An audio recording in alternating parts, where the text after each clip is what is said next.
Despite being in and out of rollerblading since 2010, I've never really been able to topside. And I've watched so many different trick tips and tutorials. And there's a lot of good information out there. But I wanted to dive into a few specific topics that I don't see talked about much, or maybe change a little bit on how they're done.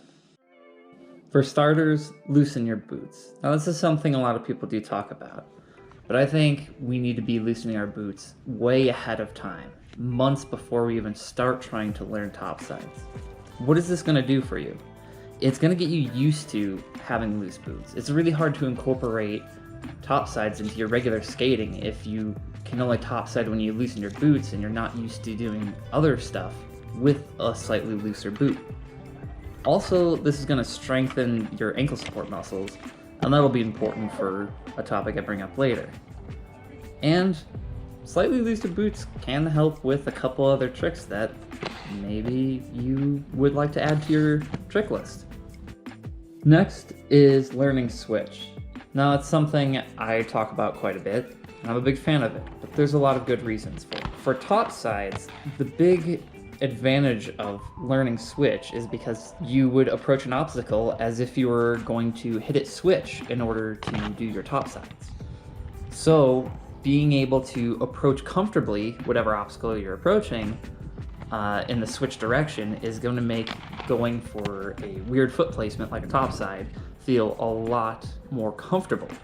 Now this is especially pertinent if you're a mini ramp rider or you really like doing like quarter pipe coping grind.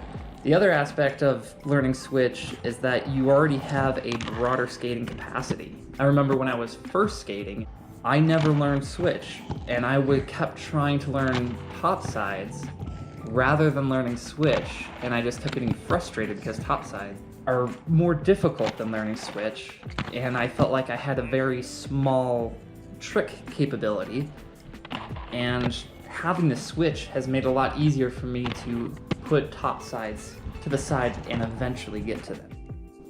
Another thing that I found helpful and haven't really seen talked about is doing BoxCar and XGrinds. What I find they help you do is to more safely get comfortable with what your topside foot should feel like and what position it's going to be in, whether you have a leading or trailing H-block foot for the trick you want to do. Lastly is working out. And that's not necessarily something new to a lot of us, but even just a 15 to 20 minute workout, especially focusing on legs and your core, can help your topsides a lot. Topsides are a very different and tough body position, especially on ledges and coping. So it's harder to balance in on them, and you have to contort your body a little bit differently. Working out and stretching is going to help that quite a bit. I'm a multi-day mountain bike guide, and I think I have a very good physical base to run on, but adding in workouts on top of that has really aided in getting my body comfortable contorting and holding these odd positions, because even mountain biking, I don't do anything like this.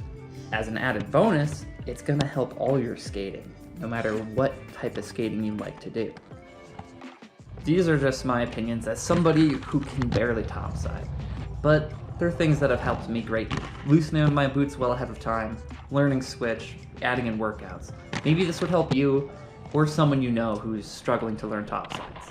And best of luck with your topside journey. Sweat stands.